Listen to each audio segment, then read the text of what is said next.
तो इस वीडियो को शुरू करने से पहले आपके लिए एक जरूरी अनाउंसमेंट। 29 जनवरी संडे को दोपहर 12 बजे से लेकर 1 बजे तक चैट जीपीटी के बेसिक और एडवांस यूजर्स के बारे में मैं एक लाइव सेशन करने जा रहा हूं, जो सभी के लिए फ्री है, सभी के लिए अवेलेबल है। आपको सिर्फ दिए हुए लिंक पर जाकर रजिस्टर करना है और हम 29 जनवरी को मिलेंगे। वैसे मैंने इस टॉपिक पर एक वीडियो किया हुआ है, बट 10 मिनट की वीडियो की अपनी लिमिटेशंस होती हैं। मैं लाइव सेशन में आपको इंटरेक्टिव तरीके से एक्सप्लेन करना चाहता हूं कि कैसे आप चैट जीपीटी से प्रोफेशनली बात कर सकते हैं, प्रोफेशनली अपने लिए सही आंसर्स ले सकते हैं, क्या अच्छे प्रॉम्प्ट्स हो सकते हैं और कैसे आप कॉम्प्लिकेटेड प्रॉम्प्ट्स बनाकर अपने लिए नॉर्मल से ज़्यादा बेटर आंसर ले सकते हैं। सो मिलते हैं 29 जनवरी को। लिंक आपको इस वीडियो के डिस्क्रिप्शन में मिलेगा। एक पुराना गाना है, होठों से छू लो तुम मेरे गीत अमर कर दो। एआई की दुनिया के लिए चैट जीपीटी ने होठों से छूने वाला काम किया है। नहीं, एआई अमर नहीं हुआ है, लेकिन यस, पॉपुलर जरूर हो गया है। 2023 में सिचुएशन ये है कि नई लवेली दुल्हनें भी अपने घर में एजी नहीं GHI बोलने लगी हैं। बट क्या आप जानते हैं कि एआई की असली कैपेसिटी को अभी हम समझते ही नहीं हैं। और हमसे मेरा मतलब मैं या आप नहीं है, बल्कि खुद कंप्यूटर साइंटिस्ट हैं जो सिस्टम्स को बना रहे हैं, वो भी एआई सिस्टम्स को अभी कंप्लीटली समझते नहीं हैं।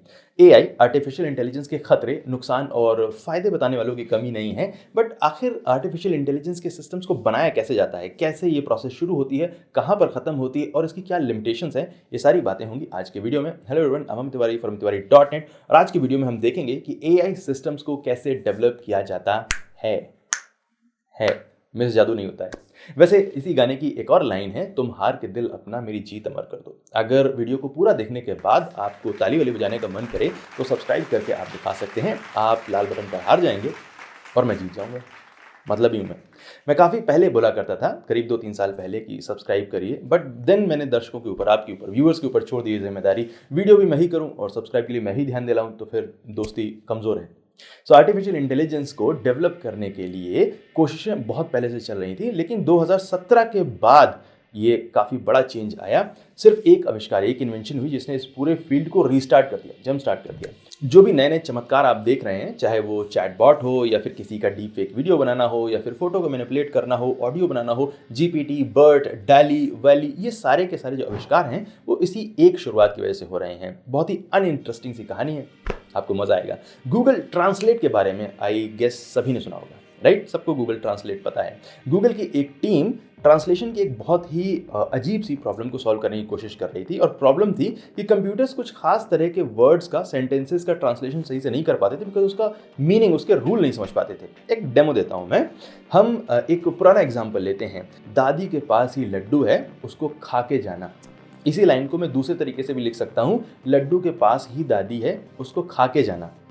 ठीक है, इन दोनों लाइंस को हमें इंग्लिश में ट्रांसलेट अगर करना है तो एक इंसान के लिए इस लाइन को ट्रांसलेट करना बड़ा इजी होगा, बिकॉज आपको पता है कि लड्डू को खा के जाने की बात हो रही है, दादी को भला कौन खाता है, राइट? बिकॉज आप इंसान हैं, आप सोच सकते हैं। बट कंप्यूटर्स के को कैसे पता लगेगा कि लड्डू को खा के जाने की बात हो रही है, दादी को नहीं खाना है? और ये फिर एक एग्जांपल है, ऐसे बहुत सारे वर्ड्स हो सकते हैं, बहुत सारी लाइंस हो सकती हैं जहां पर आपको एक वर्ड के बारे में ही बात करनी है, दूसरे वर्ड को नहीं टच कर सकते हैं। इस चैलेंज को सॉल्व करने में गूगल ब्रेन और गूगल रिसर्च कंपनीज की टीम लगी हुई थी। और इसी रिसर्च के दौरान आइडिया आया कि ठीक है, चलो कंप्यूटर्स को हम सिखा नहीं सकते हैं कुछ, लेकिन उसे गेस करना तो सिखा ही सकते हैं ना।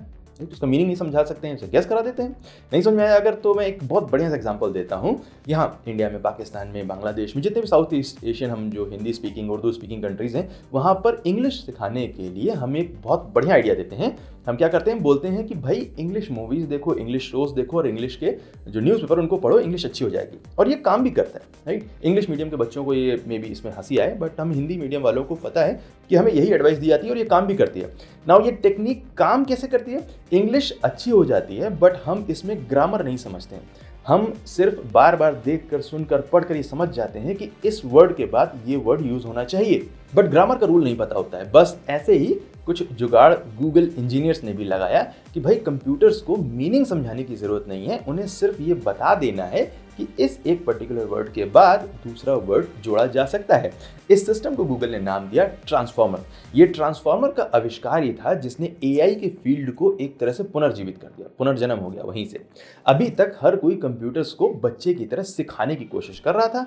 अब सिर्फ उसे एक इंसान की तरह हम गेस करना सिखा रहे थे कि भाई एक वर्ड आ गया है, इसके बाद दूसरा वर्ड क्या हो सकता है, हमें सिर्फ गेस करना सिखाना है। अगर उसी एग्जांपल पर हम वापस जाएं तो कंप्यूटर्स को ये समझने की ज़रूरत नहीं है कि दादी को खाना है या नहीं खाना है, उसे सिर्फ ये सक्सेसफुली गेस करने की ज़रूरत है कि अगर उसे लाइन मिल रही है कि लड्डू के पास ही दादी है उसे, तो आगे फिर क्या लिखना है, खाकर जाना, नहा कर जाना, उठा कर जाना या छोड़ कर जाना।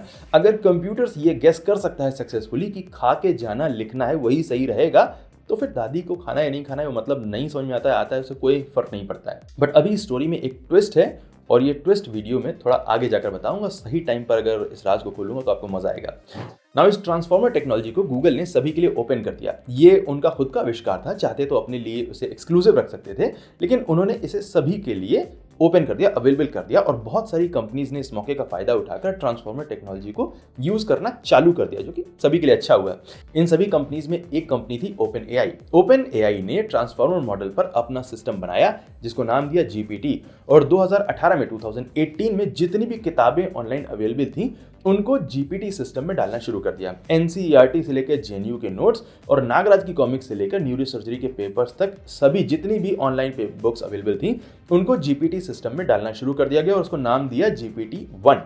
फिर आया 2019, इसमें बुक्स के अलावा पॉपुलर इंटरनेट का डाटा भी जीपीटी में डालना शुरू कर दिया। ओपनएआई ने पॉपुलर इंटरनेट का मतलब हुआ सोशल मीडिया वेबसाइट्स में जो आप फीड देते हैं, जो आप पोस्ट करते हैं, जो आप फोटोज डालते हैं, उन सब का डाटा जीपीटी सिस्टम में डालने लगे और इसे बोला गया जीपीटी 2। फिर 2020 में इंटरनेट पर जो भी वेबसाइट्स मिली कॉमन क्रॉल, उसका डाटा जीपीटी सिस्टम में डाल दिया गया और साथ ही विकिपीडिया के 4-5 मिलियन पेजेस का डाटा भी इसमें डाल दिया गया और ये था जीपीटी 3। ये डाटा लगातार बढ़ता चला जा रहा था। नाउ आप कई बार सुनते होंगे कि जीपीटी 3 में 175 बिलियन पैरामीटर्स हैं, जीपीटी 4 में कुछ ट्रिलियन पैरामीटर्स होंगे और ये वाला ग्राफिक भी आप ट्विटर पर कई बार तैरता हुआ देख सकते होंगे। बट आखिर ये पैरामीटर क्या है? हाथी घोड़े लड्डू हैं क्या आखिर ये पैरामीटर्स? पैरामीटर्स को समझने का एक ही तरीका है, हमारा दिमाग। हमारा दिमाग छोटी छोटी सेल्स से मिलकर बना हुआ है जिसे कहते हैं न्यूरॉन्स। ये न्यूरॉन्स अपने आसपास की न्यूरॉन्स के साथ में कनेक्शन बिठाते हैं और इन कनेक्शन को ही कहते हैं सिनेप्सिस। ये सिनेप्सिस ही हमारे सोचने, समझने, काम करने, बोलने, जो जिसे हम ब्रेन कहते हैं, जिसे हम एक कॉन्शियसनेस बोलते हैं, मेमोरी बोलते हैं, वो सारा काम जो है करने का काम ये सिनेप्सिस करते हैं।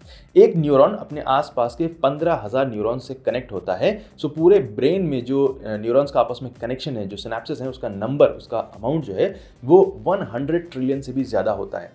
जब कंप्यूटर साइंटिस्ट कंप्यूटर सिस्टम को डाटा देते हैं, कंटेंट फीड करते हैं, वेबसाइट्स का डेटा डालते हैं, तो उसे न्यूरॉन्स आप मान लीजिए। फिर ये ट्रांसफॉर्मर सिस्टम इस डेटा को प्रोसेस करता है। जीपीटी 3 में जो डेटा डाला गया था उसको प्रोसेस करने के लिए एनवीडिया V100 जीपीयू वाले कंप्यूटर्स को 288 ईयर्स का टाइम लगने वाला था। 5,70,000 रुपए का ये जीपीयू आता है और उसको भी 288 साल लगने वाले थे। इसलिए ओपन एआई ने क्या किया, 1000 ऐसे जीपीयूज को यूज किया, तब जाकर 3 महीने में जीपीटी 3 ट्रांसफॉर्मर ने इस डेटा को प्रोसेस किया। 3 महीने लगे 1000 कंप्यूटर्स को।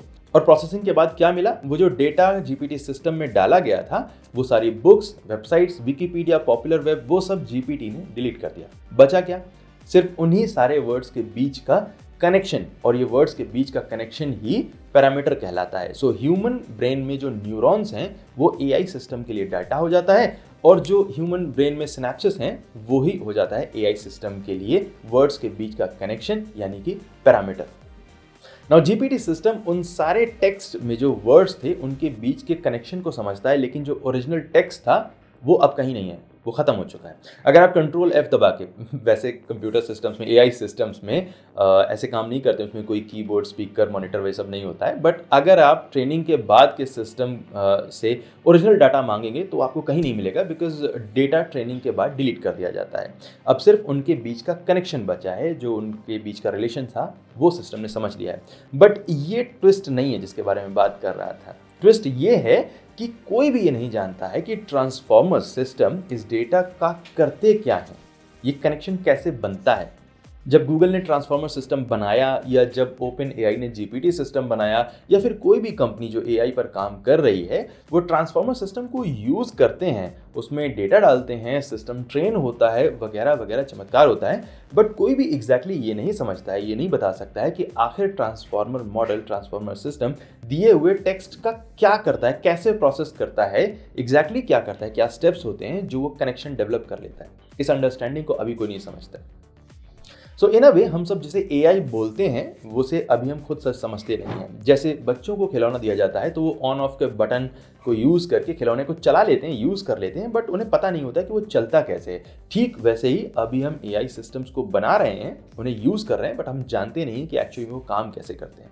मे बी कुछ सालों के बाद, रिसर्च और स्टडी के बाद हम समझ पाएंगे, तब शायद एआई सिस्टम्स को जो उनकी फुल कैपेसिटी पर हम यूज़ कर पाएंगे और उसकी पावर को अच्छे तरीके से समझ पाएंगे। सो एआई डेवलपमेंट के इस पूरे तरीके को समझने के बाद कुछ चीज़ें तुरंत ही कही जा सकती हैं। नंबर 1, अभी के सारे एआई सिस्टम्स और मॉडल्स ट्रांसफॉर्मर पर बेस हैं, जिसे पहले डेटा चाहिए होता है, वो उस डेटा को प्रोसेस करने के लिए बहुत सारी कंप्यूटिंग पावर चाहिए होती है, कंप्यूटिंग का टाइम भी चाहिए होता है। सो जब भी ट्रांसफॉर्मर मॉडल पर बेस्ड किसी भी सिस्टम से आपको जवाब मिलेगा तो वो कुछ महीने पुराना ज़रूर होगा, ताज़ा नहीं हो सकता है। सो अभी आपको गूगल से तुरंत फिलहाल ही छुटकारा नहीं मिलने वाला है। नंबर 2, सिर्फ कुछ बिलियंस पैरामीटर वाले GPT-3 को ट्रेन करने में अगर 1000 कंप्यूटर्स को 3 महीने का टाइम लगता है तो 100 ट्रिलियन पैरामीटर्स वाले सिस्टम को ट्रेन करने में 1000 कंप्यूटर्स को या 1 लाख कंप्यूटर्स को बहुत ज़्यादा टाइम लगेगा, सदियाँ लग जाएंगी। सो अभी तुरंत एआई सिस्टम्स जॉब्स को नहीं खाने वाली हैं, आप सेफ हैं। और नंबर 3, अभी हम एआई सिस्टम्स को बना ज़रूर रहे हैं लेकिन उसकी असली कैपेसिटी को समझते नहीं हैं। फ्यूचर में जब साइंटिस्ट ट्रांसफॉर्मर जैसे मॉडल्स को बेहतर तरीके से समझने लगेंगे, उसकी प्रोसेस को समझने लगेंगे, तब मे बी ज़्यादा बेटर टेक्नोलॉजी निकल कर आएगी जो एक्चुअली में यूज़फुल होगी, जो ज़्यादा अमेजिंग काम कर पाएगी।